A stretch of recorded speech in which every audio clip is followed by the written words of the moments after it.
Hello and welcome to 90 Production Films and Music. I am Dikshant and this is Inside a Movie. आज हम बात करने वाले हैं प्रीडेस्टिनेशन की। 2014 की ये साइंस फिक्शन टाइम ट्रैवल और उसके कॉन्सिक्वेंसेस पे बेस्ड है। इस फिल्म का प्लॉट प्रीडेस्टिनेशन पैराडॉक्स यानी कि कैजुअल लूप के बारे में है और इस फिल्म के एंडिंग ने हर किसी को चौंका दिया। प्रीडेस्टिनेशन पैराडॉक्स एक फिनोमिनन है जहां कोई इंसान पास्ट में ट्रैवल करता है और खुद ही उस इंसिडेंट का या इवेंट का कारण बनता है जिससे उसे आगे जाकर पास्ट में ट्रैवल करना पड़ेगा। इन शॉर्ट, पास्ट का इवेंट 1 इन्फ्लुएंस करता है फ्यूचर के इवेंट 2 को, जहां पास्ट में टाइम ट्रैवल किया जाता है और ये इवेंट 2 कारण बनता है इवेंट 1 के होने का। ये एक लूप है जिसमें वो इंसान घूमता रह जाता है। अगर आपने ये फिल्म नहीं देखी है तो मैं रेकमेंड करूंगा कि आप ये वीडियो फिल्म देखने के बाद देखें to avoid spoilers. If you like watching original short films, check out the links given in description and subscribe to our channel. You can find award-winning original short films on our channel.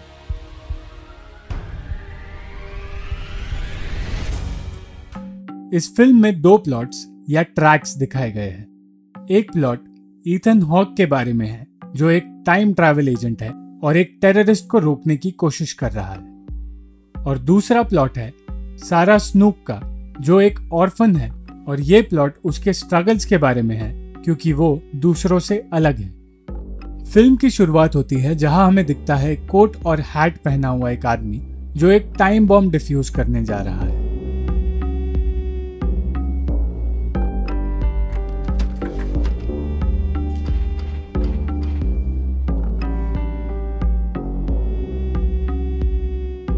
पर तभी उसके पीछे कोई आता है और उसे गोली मारकर डिस्ट्रैक्ट करता है, और सूटकेस में वो बॉम्ब बंद करने से पहले ही फट जाता है और उस ब्लास्ट की वजह से उस आदमी का मुंह पूरी तरह से जल जाता है। वो एक ब्लैक वायलिन केस की तरफ पहुंचने की कोशिश करता है, तभी एक तीसरा आदमी वहां आता है और वो उस केस को उसकी तरफ सरका के पीछे हट जाता है और वो जला हुआ आदमी उस केस को यूज कर वहां से गायब हो जाता है। फिर उसी आदमी की आंखें खुलती है और वो एक हॉस्पिटल में पहुंच जाता है। ये आदमी एक टाइम ट्रैवलिंग एजेंट है और वो वायलिन केस टाइम मशीन है। अब ये 1992 में फ्यूचर के एक हॉस्पिटल में अपने फेस का रिकंस्ट्रक्शन करवा रहा है। तभी 2 लोग उसके पास आते हैं जो उसे इस मिशन के लिए एक मेडल देते हैं। इसके पहले भी एक मेडल इस आदमी को मिल चुका है और इस मिशन के बाद अगले मिशन के बारे में ये दोनों उसे बताते हैं, और उस मिशन के लिए इस आदमी को ये दोनों रेस्ट करने के लिए कहते हैं क्योंकि वो उसका फाइनल और सबसे बड़ा मिशन होने वाला है। जिस आदमी ने वो बॉम्ब प्लांट किया था वो फिजल बॉम्बर के नाम से जाना जाता था और वो एक बड़ा ब्लास्ट प्लान कर रहा है जिसे रोकने के लिए ये एसोसिएशन टाइम ट्रैवल का यूज पास्ट में जाकर उसे रोकने के लिए कर रहा है। पर क्योंकि फिजल बॉम्बर हर बार अपने अटैक का डेट चेंज कर देता है, ये लोग उसे रोकने में नाकाम हैं और इसीलिए पास अब तक चेंज नहीं हुआ और फिजल बॉम्बर हर बार 1975 में बॉम्ब ब्लास्ट करने में कामयाब हो जाता है। अब इस आदमी के पूरे फेशियल रिकंस्ट्रक्शन के बाद आंखें, शक्ल और इसकी आवाज सब कुछ हील होने लगते हैं, पर पहले से ये पूरी तरह अलग दिखने लगता है।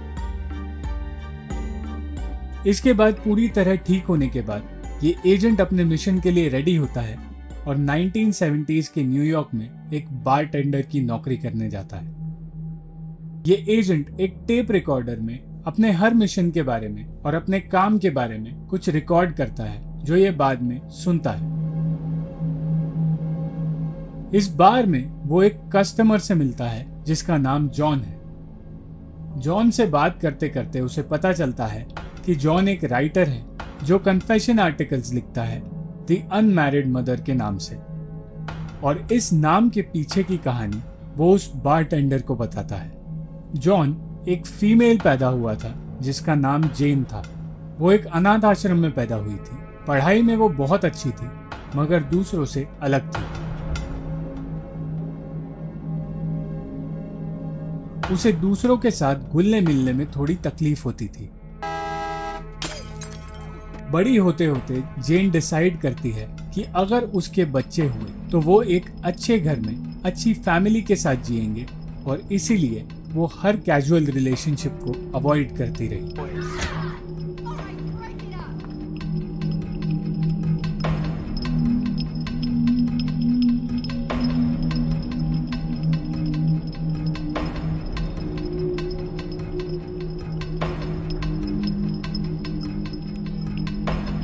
और किसी ने उसे अडॉप्ट नहीं किया, तो ऑर्फनेज में उससे मिलने रॉबर्टसन नाम का एक आदमी आया, जिसने उसे स्पेस कॉर्प में अप्लाई करने के लिए कहा, जो कि एक प्रोग्राम था जिसमें फीमेल एस्ट्रोनॉट्स को स्पेस में जाने का मौका दिया जाता है।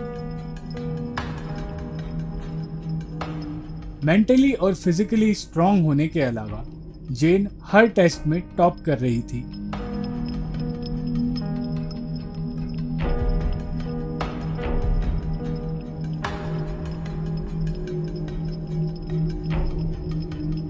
पर उसे एक मेडिकल कंडीशन की वजह से डिस्क्वालीफाई कर दिया जाता है, जिसके बारे में उसे नहीं बताया जाता।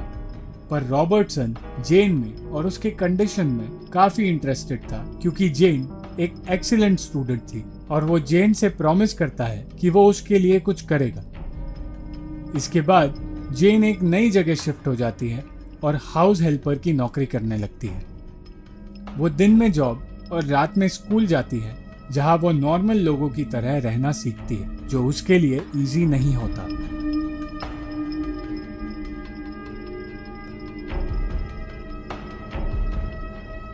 तभी वो एक आदमी से मिलती है जिससे उसे प्यार हो जाता है। वो दोनों एक दूसरे से प्यार करते हैं और वो जेन से कहता है कि वो हमेशा उसका ध्यान रखेगा।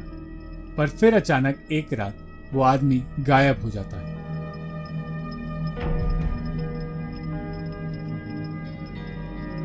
और कुछ समय बाद रॉबर्टसन जेन के पास आता है और कहता है कि स्पेस कॉर्प उनकी गवर्नमेंट एजेंसी का एक हिस्सा है, जहां वो एक्सेप्शनल लोगों को ढूंढते हैं, और अब उनकी एजेंसी जेन को हायर करना चाहती है। पर फिर उस एजेंसी को ज्वाइन करने का जेन का ये सपना भी पूरा नहीं होता, क्योंकि उन्हें पता चलता है कि जेन प्रेग्नेंट है और वो एजेंसी के लोग उन लोगों को ढूंढ रहे हैं जिनकी कोई फैमिली ना हो।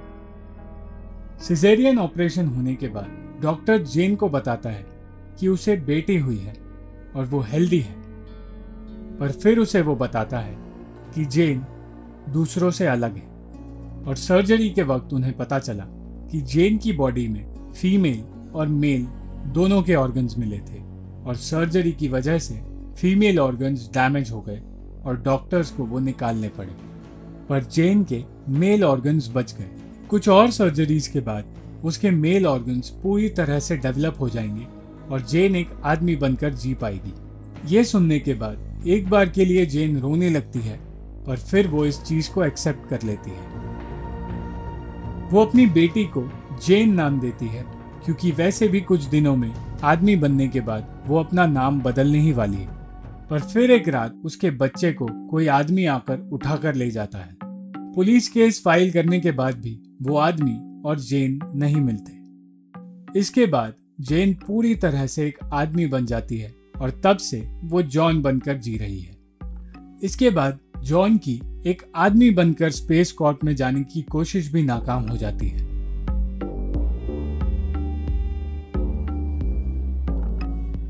ये पूरी कहानी सुनाने के बाद वो बारटेंडर, जो कि एक टाइम ट्रैवलिंग एजेंट है, जॉन को अपने सच के बारे में बताता है और उससे कहता है कि वो उसे पास्ट में जाने का एक मौका देना चाहता है, ताकि वो उस आदमी को ढूंढ सके जिसने जॉन की लाइफ बर्बाद की। जॉन को वो उस रात पास्ट में भेजेगा जिस रात वो आदमी जेन से मिला था, और फिर जॉन उसे जेन से मिलने से पहले ही मार देगा। यहाँ ये रिवील होता है कि ये बारटेंडर रॉबर्टसन की एजेंसी के लिए ही काम करता है और रॉबर्टसन ने उसे जॉन की हेल्प करने के लिए भेजा है, और इसके बदले में जॉन को एजेंसी के लिए काम करना होगा और एजेंसी के लोग उसे जैसा कहे जॉन को वैसा करना होगा, और जॉन को इस एजेंट की जगह पर काम करना होगा।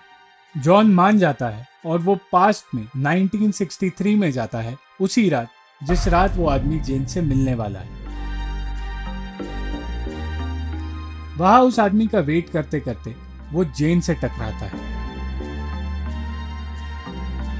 और उससे बातें करते करते जॉन को रियलाइज होता है कि जेन से मिलने वाला और उसकी लाइफ में वो बच्चा लाने वाला आदमी और कोई नहीं, वो खुद ही है।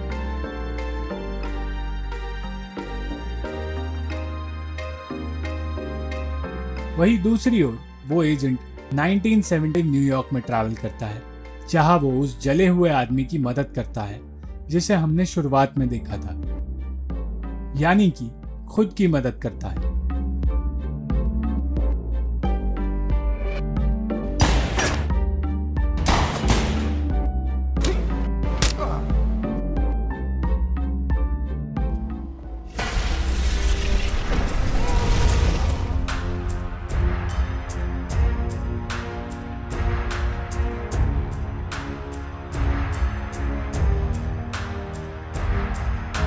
इसके बाद वो टाइम ट्रैवलिंग एजेंट पास्ट में ट्रैवल करता है और एक बच्चे को हॉस्पिटल से किडनैप करके वहां से और 18 साल पहले पास्ट में जाता है 1945 में, और उस बच्चे को, जो कि जेन की बेटी है, एक ऑर्फनेज के बाहर रख देता है। जेन की बेटी को किडनैप करने वाला और कोई नहीं, वो एजेंट ही था।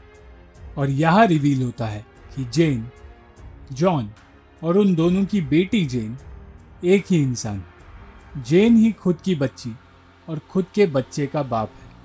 और यही है प्रीडेस्टिनेशन पैराडॉक्स, जहां जेन एक लूप में चल रही है और खुद ही अपने पास्ट के इवेंट और फ्यूचर के इवेंट का कारण है। पर इस फिल्म के ट्विस्ट्स यहाँ खत्म नहीं होते। इसके बाद वो एजेंट फिर से 1963 में आता है और जॉन को कन्विंस करता है कि उसके साथ चले। दोनों के बीच आर्ग्यूमेंट होता है, जहां जॉन वापस नहीं जाना चाहता, पर वो एजेंट उसे कन्विंस कर लेता है और उसे लेकर जाता है। जॉन उस एजेंट की जगह ले लेता है और वो एजेंट रिटायरमेंट लेने के लिए रेडी हो जाता है, क्योंकि अब धीरे धीरे उसे टाइम ट्रैवलिंग से बॉडी में तकलीफ होने लगती है। रॉबर्टसन भी उसे वार्न करता है कि एक्सेसिव टाइम ट्रैवलिंग से उसे साइकोसिस हो सकता है। एक तरफ जॉन को एजेंट अपना टेप रिकॉर्डर देता है, जिसमें उसने सब कुछ रिकॉर्ड किया था अपने काम के बारे में। वहीं दूसरी तरफ उस एजेंट को रॉबर्टसन एक आखिरी टिप देता है, एक लोकेशन का, जहां वो फिजल बॉम्बर मिलेगा।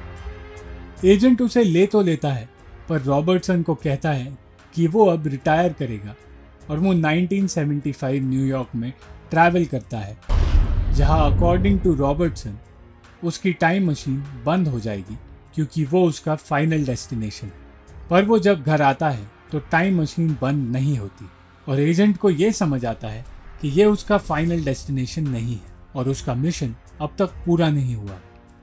इस बात से परेशान वो बाहर जाता है और एक शॉप में एक टाइपराइटर खरीदता है।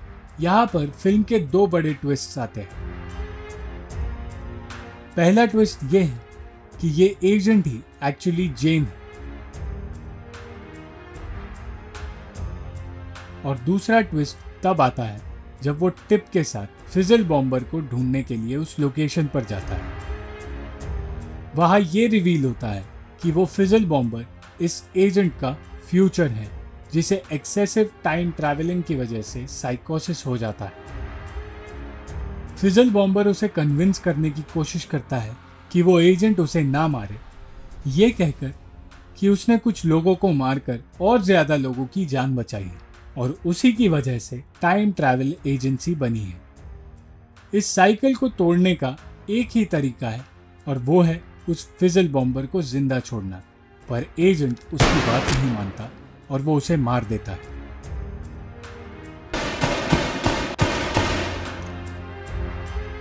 इन दी एंड शॉर्ट मोन्टाज में ये पूरा साइकिल समझाया जाता है। जेन एक ऑर्फनेज में बड़ी होती है और उसे जॉन मिलता है, जिसके बाद वो खुद को पैदा करती है, जॉन बनती है।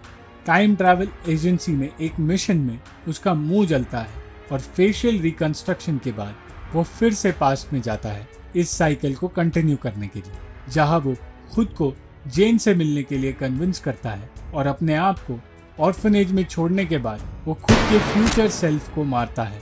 उसके बाद साइकोसिस होने की वजह से वो फिजल बॉम्बर बनेगा। ये एक लूप है और यही प्रीडेस्टिनेशन पैराडॉक्स है। Thank you for watching the video. अगर आपको ये वीडियो पसंद आई तो लाइक, शेयर और कमेंट ज़रूर करना और चैनल को सब्सक्राइब करना मत भूलना।